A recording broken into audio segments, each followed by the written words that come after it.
Hey Fit Yummy Mummies, here we are, day 18 of the 4-week sprint. And I promised you that I would show you some exercise tips and techniques. Today I just want to go over a couple tricks with squats, because squats is one of the basic body weight and strength training movements. And it's essential that you get this right, because otherwise it'll affect your ability to perform other types of more advanced movements. So there's a few things I want you to pay attention to with the squat, and I'm not going to repeat myself by the very same video that you can be watching that in the Do It Like This, Not That video series titled You Don't Know Squat. So do take a look at that. A lot of times when we do squats, our posture is something that's very important that you have to pay attention to. There's a great way to check your posture. Two different things that you can do. And I'm going to be flipping my laptop around here so you can catch me. Number one, you can do your squats against a bench, holding your arms up overhead, preferably with weights, coming down, tap your bottom, and come right back up. Now if you do this, where do you feel this? All of a sudden you're feeling it in here, especially lower back, because those muscles are very essential to be used in a squat. And if you're feeling some muscle awareness there, sorry, it's a little bright, adjustment, that's a sign that those muscles need to be developed. If you have weak core muscles when you're doing a squat, guess what? It's going to be like when you try to progress with the Fit Yummy Mummy workouts. Difficult. You're not going to be able to have proper form, and that's going to affect your ability to get the most out of the workouts, which is going to affect your ability to see true results. So make sure that you check these, and you take your time with these exercises, like for example the squat. It's okay if you have to go to a more basic level squat with some of your workouts, because it's more important, like I talked about yesterday, about proper progression.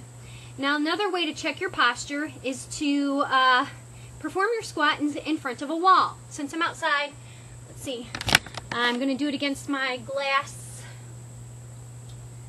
deck door. Now when you do a squat, a lot of times what happens is that people tend to bend forward with their squat, so it's more of like a hinging motion, and that kind of defeats the purpose too. So to check that, I just want you to stand against a wall. It's going to be helpful to put your hands up here like prisoner motion, and I want you to come down into the squat and come up. Down into the squat, come up. Down into the squat, come up. Guess where you're feeling that? Everywhere in here, because those are the muscles that are being used to provide you with the proper posture during a squat. Because if you're hinging over all the way, you're not working the muscles that need to be worked during the squat, let alone your lower body muscles. Now there's another tip that I want to tell you about with squats, and it has to do with not just core strength, the pillar of your very body and existence.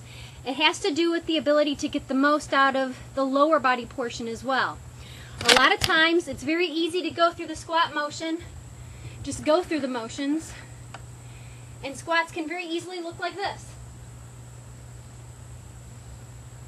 Not a whole lot of effort being put in my lower body muscles. So what I want you to pay attention to with the squat is that when you're lowering, what I'm doing right now is flexing right here, like I'm resisting this. Like if I'm trying to hold on to something right here, everything is resisting. So you're going to feel that in your hip flexors. And at the same time I'm tilting back, because we all know what proper squat form is. You're tilting your hips back. Hips go back so weight is in your heels. You can't see my toes. Hips go back. Weight's in my heels. It's like when we go to sit down in the bathroom stall of a gas station. We don't want to touch anything. That's what it should feel like, but also with the proper posture. But when you're lowering, you're resisting right in here. These are nice and tense. And then at the bottom, what you're doing, squeezing your glutes and your thighs on the way up. Now to make sure that you've got the lowering part of it down, there's a trick that you can do. Let me see if I turn this way. It involves lying down and getting into this position. Now, Tyler's at school right now, so I don't have a partner. I want somebody to stand on that side, grab your ankles, and I want them to pull the ankles away from you, and I want you to pull your knees toward your chest while someone's pulling away. Now what happens is you're pulling right here like this. You are feeling that right here. Get used to what that feels like. Right in here, those are your hip flexors, and you're involving your quads. So if someone's pulling away, you're pulling towards, and you're going to feel it right in here. Okay? Because then what I want you to do is stand up perform that squat again, mimic that exact same feeling. You're resisting right here. Coming down, nice good posture, squeezing and coming up. Whoop, lost my balance. Resisting this on the way down, squeezing on the way up. All right, so those are 3 strategies that you can test out. Sorry, changing. When it comes to proper squat technique, technique, form, and position of your posture, your lower body, because when you have these little things in place, you get that much more out of the movement. And then in turn, you're properly progressing by making those muscles smaller, and there's a lot of small muscles called stabilizer muscles. If those muscles are weak, you're going to have poor performance with a lot more advanced moves.